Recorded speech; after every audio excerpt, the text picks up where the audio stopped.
In the lecture today, we want to talk about technology, production, and cost functions. Okay, so what we're going to be talking about is describing the technology, the production, and the cost of firms when they produce goods. So one of the first things we need to do is, what do we really mean when we talk about technology? Now, in everyday life, when we talk about technology, maybe you think about the iPad or iPhone or something of that nature. But when we talk about technology here in this setting, all we really mean is just simply how firms take inputs and turn them into outputs. Right? That's what firms do. They take things like natural resources, human capital, they take labor, put that all together, and they make goods. They make pizza. They make iPads and iPhones. Okay, so that's basically what we're going to mean when we talk about technology. And when we say that a firm has a positive technological shock, all we mean is that they can produce more outputs with the same amount of inputs, or more outputs perhaps even with less input. Okay, so first we want to talk about the relation between production and cost. So we need to make a distinction between the short run and the long run. And the difference is going to be in the short run you have at least one fixed input. Right? There's at least one thing that's fixed that you cannot change. For example, you already signed a lease for a plant or for a building for a year. Right? That cost, that input is fixed. You can't change that. You've already locked in, right? You're already committed to doing that. So in the short run, you'll have at least one fixed input or one fixed cost, whereas in the long run, there is nothing fixed and everything can change. Okay? So what do we really mean? The time difference between long run and short run, well, that's going to depend on the firm and the type of business that they're in. Some firms, maybe they can change all their fixed and variable inputs maybe in a day or two. Other type firms, say if you make cars, it might take a couple years to actually get another plant up and running. So the actual distinction time-wise between long run and short run is going to depend. All we really mean is in the short run, at least one input is fixed and cannot be changed. Okay, so once you talk about that, we're talking about fixed cost and variable cost, right? Fixed costs are the ones that fixed you can't change. Variable costs are the cost of those inputs that change depending on how much you produce. Okay, so we have fixed cost and variable cost, and we put those together, we're going to have total cost.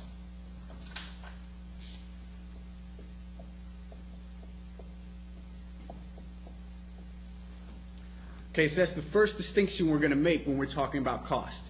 Fixed cost, variable cost, put them together, we have our total cost. Now, do remember, when we talk about cost, we also want to include implicit cost, not just explicit cost. Remember, that's one of the things we talked about earlier.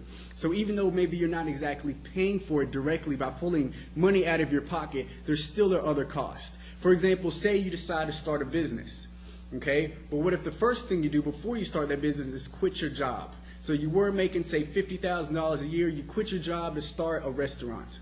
Okay, you're going to have explicit costs with running that restaurant, right? You're going to have to pay for the lease. You're going to have to pay for equipment, pay for food, pay for workers. Those are all explicit costs. But the fact that you gave up that $50,000 a year, that is an implicit cost, and that should be a cost considered when you're making any type of economic analysis. So make sure you don't forget that. Okay, so when we talk about production functions, we're going to put some up here. What we mean by production function is just how you take inputs and make outputs. Basically, it's representing the type of technology a firm has. Now, the examples we're going to use are going to be very simple. We're going to say there's one fixed cost, say the plant size. And we're just going to assume, just to make things simple on us, that we're only going to have one variable input, one variable cost. And we're just going to assume that it's labor. Okay? It's going to make our life easier, but again, like we said before, with all these models, even though we simplify them, it's still going to give us some insight into reality.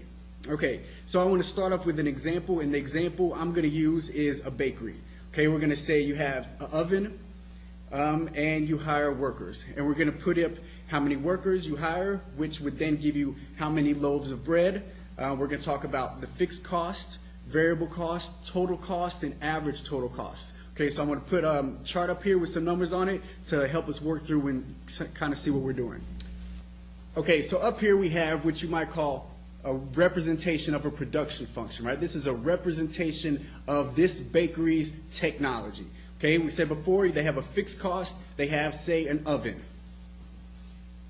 Fixed cost does not change no matter how much they make, right? The cost is fixed, the oven's there, where in the short run you can't change that.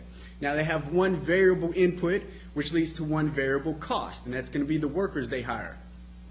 Right? Start off at 0 workers, work our way down to 6. See the variable cost? I'm saying, let's say this is in, each day, how many loaves and how many workers do you hire in a day? Let's just say you pay each worker $100 a day. So with 0 workers, you have 0 variable cost, but you still have your fixed cost. Remember, you can't get away from that. Say you were to hire 2 people, you have a variable cost of $200, still have your $100 fixed cost. Put those together, you have $300 in total cost, right? And I also have up here how much loaves of bread they can make depending on how many workers you have. 1 worker can make 25 loaves. If you have 2 workers, they can together make 60 loaves. If you have 3 workers all together, they can make 80 loaves, and so on down. Okay, so we're going to work through this example. And then down here in the other column, what I have is average total cost. All right, average total cost. It's just total cost divided by how much I produce, divided by loaves of bread. So if my total cost is 200 and I make 25 loaves of bread, my average total cost for each loaf of bread is $8. Okay? Okay, so that's going to give me my workers, how much they produce, my fixed cost stays the same, I have a variable cost, I have a total cost, and I have an average total cost. Now we want to use this simple example and we want to go through and kind of get some intuition and sort of understand how this production function might work, because later on in later chapters we're going to be using these and the graphs that come from these numbers to help us figure out how much should a business produce and how much should they sell their goods for. Okay, so we're going to need to understand this before we can move on. Okay, so one of the first things we'll do is maybe let's graph total cost to see what it looks like. Okay, first I just want to put up the axis. I have my quantity on the x-axis, and I have total cost in terms of dollars on the y-axis. And I'm just going to plot this column right here, this total cost column, against how much I'm actually producing. Okay, so if I plot all my graphs, it looks like it should, like you would expect it. The more you make, the higher your costs go up. Seems pretty intuitive. But we want to put that up here because that's total cost. And we want to keep that in mind because we're going to put other cost curves up. We're going to put up average total cost and marginal cost. And make sure you don't get confused that even though they're going to have different shapes, we're not saying costs don't keep going up. They do. As you produce more, costs go up. But that's not the graph, that's not the line or the numbers that are going to be of interest to us in the long run. Okay? When we start to talk about decision making, the total cost is not going to be what interests us. Okay? So let's look at what might interest us. Let's put up average total cost. Okay, again, so first I'm going to put up my axes. Again, on the x-axis I have loaves of bread, but now on the y-axis, instead of total cost, I'm going to chart my average total cost, again in terms of dollars. Okay? So now we want to take this last column here and we want to plot it. So we're going to plot average total cost against quantity. Okay, now we have this plotted up here. All I did was plot average total cost against quantity, and we see we get this U shape from the graph. Right? The average total cost starts out high, it drops, bottoms out, and then goes back up. We see that here. It starts out high, $8, drops to 5, stays at 5, and then starts going back up. Okay? So now we want to say, okay, why is this U shape here? Where does that come from? Okay? So to understand that, we need to talk about labor, and specifically we want to talk about the marginal product of labor. Okay? So we want to talk about what comes from specialization and division of labor, and then later on the law of diminishing returns. Okay, so before I do that, I want to put up another right-hand column. I want to plot the marginal product of labor. And what that is when I add one more unit of labor, how much more product do I get? Remember, that's what a margin is, the next unit. So the next unit of labor, how much more product do I get? And here it happens to be, we're talking about loaves of bread. So I'm going to add a column up where I'm going to put how many more loaves of bread does each worker have. That's going to be the marginal product of labor. Okay, so now I have my marginal product of labor. And what do we see about it? Starts out 25, goes to 35, it's increasing. Then it starts to go down, only 20, only 15, only 10, only 5. Right? So what is that saying? Saying that first worker makes 25 loaves of bread. That's their marginal product. That second worker makes an additional 35. That's that second worker's marginal product of labor. Now you put those two together and you get total loaves produced. What about that third worker? Third worker only makes 20 loaves. Now, why might this happen? Well, initially, the marginal product of labor is going up. And why might that be? That's going to be because of division of labor and specialization. So when I only have one person working in my bakery, they have to do everything, right? They have to make the dough, they have to put it in the pan, they have to bake it, they have to, I don't know, butter it, do whatever other things that come with making loaves of bread. But once I have two workers, maybe one can handle, preparing the yeast, preparing the dough, the other can handle the actual baking process. So maybe they can specialize a bit, divide the labor up, and become more productive. So marginal product of labor will go up, okay? So keep in mind, it's not really that next worker produces 35 on their own, right? It's not that he's that much better than the first worker. It's that by adding another worker, that's how much more product can be produced, okay? So, but then why would it start to go down? It's here at 35, and now the next guy only helps produce 20 more, then 15, then 10, then 5. Why would it go down? Well, that's going to go because of the law of diminishing returns, okay? So once we get so many people working, there's not so much more specialization. There's only so much gains from specialization and division of labor that you can get in your one bakery. Once you start adding more people, yes, perhaps they can still add a little more. They can add more marginal product. This last guy, you add another one, you still get 5 more loaves of bread, but there comes a limit where maybe they get in each other's way. There's only one oven, there's only so much space to make the dough. So there's some point, because you have this fixed input, right? The oven is fixed. So there's only so much people that can work with that one fixed input to produce more and more outputs. And that's the law of diminishing returns. So you can only increase your variable inputs so much and get more gains from adding more because of that fixed unit, because there's only one oven there, okay? So that's where the marginal product of labor comes in. Now, how does that relate to this U-shape? Well, think about it. What is the average total cost, right? The total cost it makes divided by how many you're making. Well, what do we say these first couple workers? They come in, they are more productive, right? 25 to 35. That second worker is more productive. He can do more. Or by adding him, those two people together can do more than the one could by his own. Right? So, but you pay everybody the same. You're paying, both the workers $100 a day. So you're paying the same, but you're getting more out of it, right? And average total cost is total cost divided by quantity. So my total cost is going up, but my quantity is going up by even more because the marginal product of labor went up. So the average total cost is going to go down. But then once the law of diminishing returns start to kick in, even though I'm paying the next person, I'm still paying them $100, but they're not adding as much output. They're not giving me as much. So my average costs are going to start to go up. So it's going to bottom out, and then it's going to start to go up. Okay, but now we talked about marginal product of labor and average total cost. I'm sure you can think about what we're going to talk about next. We're going to talk about marginal cost.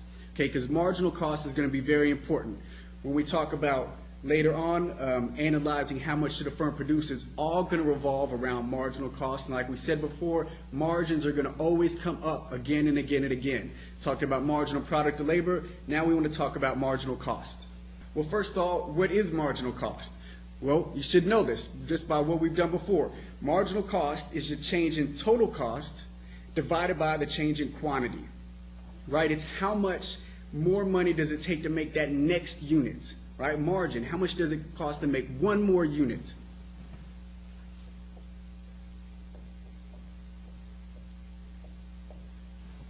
Okay, marginal cost, change in total cost over change in quantity. And when we get very specific, marginal cost is how much does one more unit, that next unit, how much is that going to cost to make? Okay, so I'm going to put some numbers up here so we can see our marginal cost for this hypothetical production. So what do we notice about this? Well, initially the marginal cost drops, right? Starts at 4, drops down to 285, but then it starts going up again. Okay, why might this be? Well, it ties directly to this marginal product of labor, right? So as marginal product of labor increases, 25 to 35, the marginal product of labor increases, and that's my only variable input, the marginal cost goes down, 4 to 285. But as soon as the marginal product starts to increase, as soon as the marginal product of labor starts to decrease, 35 to 20, my marginal cost starts to go up. And again, for the same, pretty much the same reason why we saw that average total cost had that U shape. Okay, when marginal product labor is becoming more productive, right, I pay everybody the same amount of money. But if that next guy, by adding him, can give me more than the previous guy could, that means my cost must be less for those units of bread because I'm paying them all $100, regardless if their marginal product is 25 or 35. But if their marginal product is greater, then I'm getting more output for the same amount of money. So the marginal cost is going to go down when the marginal product of labor goes up. And then once marginal product of labor starts to go down, I'm paying them the same amount of money, but now they're not making as much for me. My marginal costs are going to start to go up. Okay, so kind of want to put this on a graph to kind of see what it's going to look like.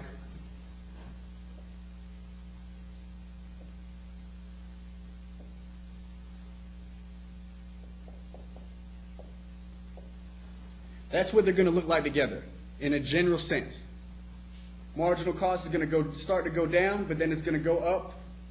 Similarly to the way your average total cost went down, but then started to go up again. Okay, so again, it's because first, specialization and division of labor comes in when I add more and more workers. That's why my marginal product of labor goes up initially. That's why my average total cost is going down initially. That's why my marginal cost is going down initially. But eventually, the law of diminishing returns, because I have this fixed input, I only have this one oven, then that's going to kick in. My marginal product of labor is going to go down. My marginal cost is going to start going up. And my average total costs are going to start going up. Okay? So now we want to talk a little bit more about exactly why they cross like this. Thing you need to notice is as long as marginal cost is below average total cost will keep falling. Up to that point there. See, everywhere where marginal cost is below average total cost, all these points here, average total cost is coming down. Now, why might that be? Well, marginal cost is the cost of one more unit. So if the cost of that next unit is lower than the average must be coming down, right? What if you have 10 people in the room, everybody's 6 foot tall, and you add another person who's only 5 foot tall? What's going to happen to the average? The average is going to come down. That's all that's happening here. My marginal cost, the cost of that next unit, is lower than the average, so the average must be coming down. Now, as soon as the marginal cost crosses the average total cost and goes above it, the average total cost is going to start going up. For the same reason, right? If everybody in the room is on average 6 foot tall and you bring in a couple NBA players 7 foot tall, what's going to happen to the average height of the people in the room? It's going to start going up. It's all that's happening here. Once the marginal cost is above the average total cost, the average must be going up. Okay, so we have the average total cost and the marginal cost and some intuition of why they would be U-shaped like this and why they might be related in that sense. So we want to talk about a few other curves that are going to be important to kind of fill the picture in, okay? We have 2 curves here, but there's some other curves we want to talk about.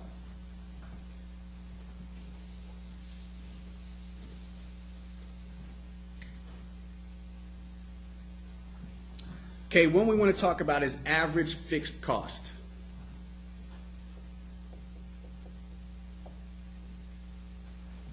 Average fixed cost, again, it's an average. It's going to be fixed cost divided by quantity. So let me put those numbers up here. I have my average fixed cost column up here.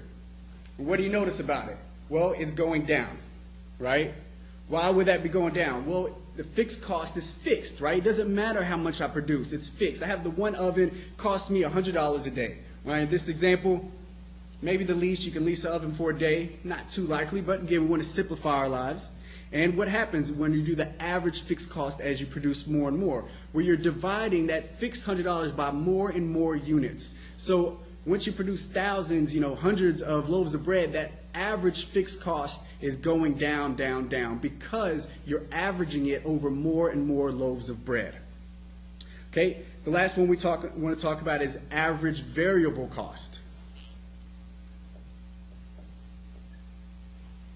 So remember, we had total cost was the sum of fixed cost and variable cost. Now, the fixed cost was the oven, the thing you couldn't change, but variable cost is the thing you can change, right? How much labor you're using. Okay, so we want to average the cost of all your labor, which is your variable cost, over how many units of bread to get the average variable cost. Okay, again, what do we notice here with this?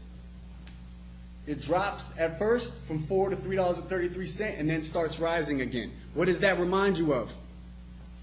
Average total cost, right? Drops first and starts to rise. Similarly to the marginal cost. Now, why is that? Again, it's going to be driven by this marginal product of labor.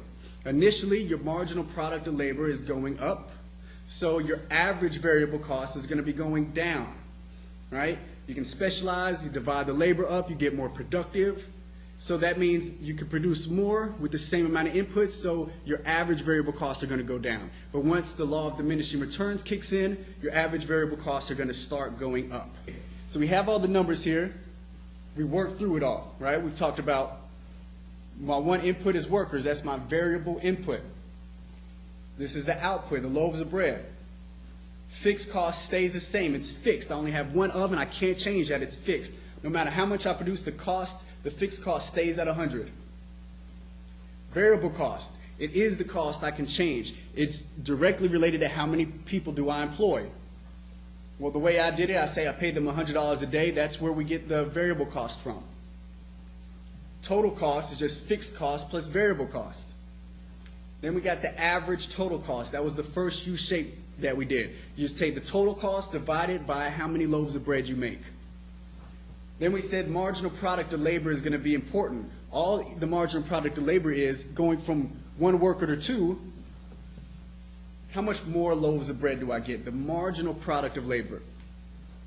Then we talked about marginal cost, right? It's how much does it cost to make one more unit of bread, okay? Average fixed cost, just like we talked about average total cost, average fixed cost, and average variable cost. Average fixed cost plus average variable cost is going to give us average total cost. Now I want to put the graphs up real quick in just the generic sense so you can get a sense of what they look like and maybe make sure we understand what's going on. Okay, we have the graphs up here now. I have all lines up here. I have the average fixed cost graph, the average variable cost graph, average total cost graph, and the marginal cost graph. Now, I don't have any of them labeled. I want to make sure you can see by what we've gone through, the intuition, you should be able to know which one is which. Now, which one might be the easiest? What's this one down here? What of those four graphs is going to start and going to keep going as I make more and more? As quantity goes up, which is the one that's going to start going towards zero? Well, that's going to be average fixed cost, right? The fixed cost is that $100. As I make more and more, I'm dividing it by more and more. It's going to just slowly go to zero. Okay, now we have two U-shapes and one that shoots through the U-shapes. Now, which one is going to be the one shooting through those U-shapes? That's going to be marginal cost. Okay, how do we know that? Well, yes, they all start going down and then start going up, but the key thing is the marginal cost, remember, crosses average fixed cost and the marginal cost crosses average total cost and average variable cost at their low points. That's the one crossing the other two graphs. The marginal cost driven by that marginal product of labor is what's dictating this U-shaped in the other two graphs. So that's going to be marginal cost. Now, which one is average total cost and which one is average variable cost that's left over? Well, you should know just by average total cost equals average variable cost plus average fixed cost. Average total cost is going to be above average variable cost.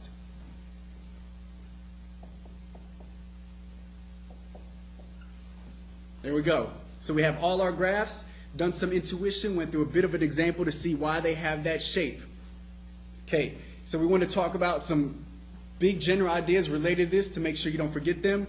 Marginal cost, average total cost, average variable cost all have a U-shaped curve. And it's driven by the marginal product of labor, and that initially you get division of labor and gains from specialization, but then sooner or later the law of diminishing returns kicks in and they shoot up the other way.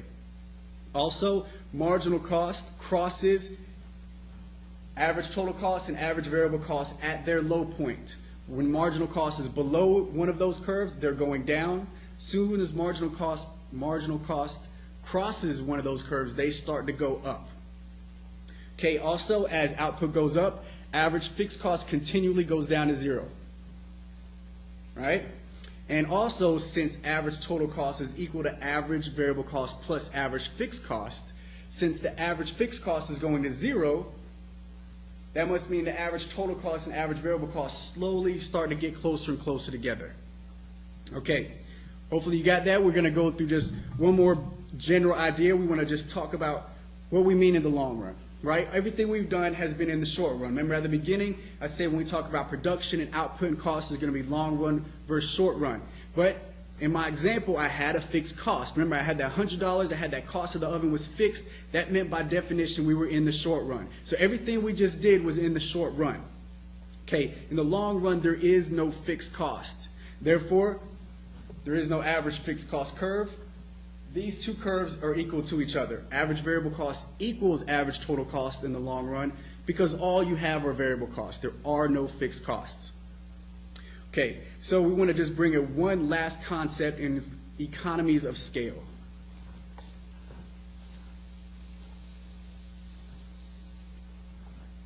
So what economies of scale means is that when you build bigger and bigger factories, maybe you can get gains. You can lower your average cost of production by making larger factories, bigger ovens, specializing even more.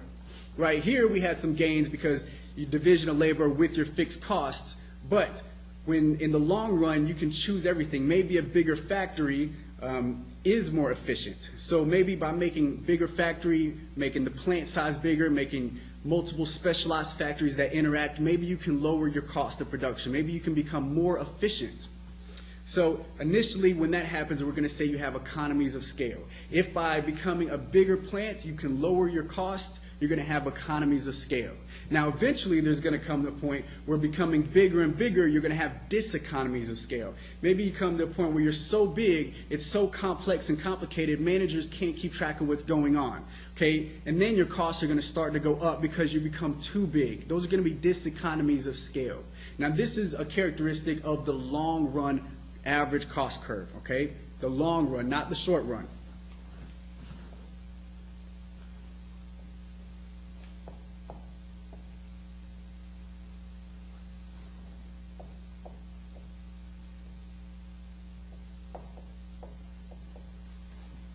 So it's going to look something like this. If you build a small plant size,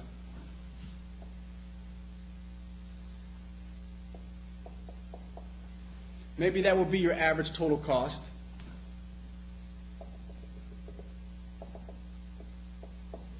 And to produce, say, 100 units, the best you could do is that much money. That's how much it would cost. Say, 100 units, $50 a unit, average total cost. But when you become bigger, because you have economies of scale, right? The long run average cost curve is coming down. You have economies of scale. By getting bigger, you can lower your average costs.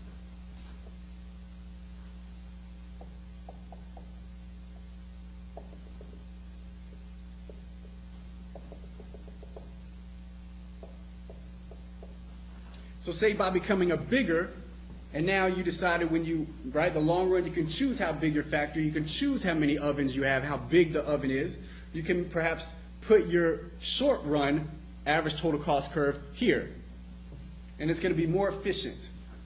Now you can make 500 units, and the most efficient you can do, it only costs you $30. So by becoming bigger, you became more efficient, lowered your costs. But there's going to become a point where getting even bigger might not be such a good thing.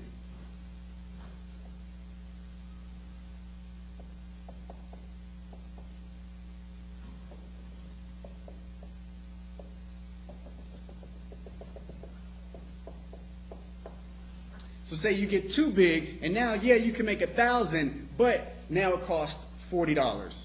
for the average to do best. So rather than becoming really big, a huge plant, maybe you should just make 2 smaller, medium-sized plants. So this is because of economies of scale, diseconomies of scale. It has to do with the long run and choosing how big of a factory you have. For example, how big of an oven, how big is your bakery going to be, right? Do you want it bigger because you can get some gains? Or once you get too big, maybe it's too complex. That's going to be economies and diseconomies of scale. Now, don't confuse that with diminishing returns, right? Diminishing returns was based on the fact that you have a fixed cost, and these variable inputs can only specialize so much around that fixed input. Diseconomies and economies of scale is the long run. Is talk about creating, bigger factories. That's going to be different, okay? They're different concepts. They may on the face of it seem similar, but they're going to be different. Economies and diseconomies of scale is a long run thing going on, and it has to do with choosing how big of a factory do you want. Whereas diminishing returns is a short run thing, and it goes around, for example, the marginal product of labor and the fact that you have a fixed input. Okay. So that's just a little bit. Most of what you're going to be doing is going to be talking about the short run, and the chapters that go ahead, you're going to be analyzing firms, their optimal behavior, and pretty much we're going to talk about them in the short run. In some cases, we're going to aggregate them and talk about what happens in the long run. But for most of the things when you talk about, we're going to say, okay, there is a factory there. Let's analyze what that factory should do. So we're going to be talking about things in the short run. So you need to know those curves. You need to know the average fixed cost goes to 0. Understand the interaction between marginal cost, average total cost, and average variable cost. And understand that graph and why they interact the way they do and why it all revolves around diminishing marginal product of inputs. For example, in ours, we only had labor. We talked about diminishing marginal product of labor. Okay?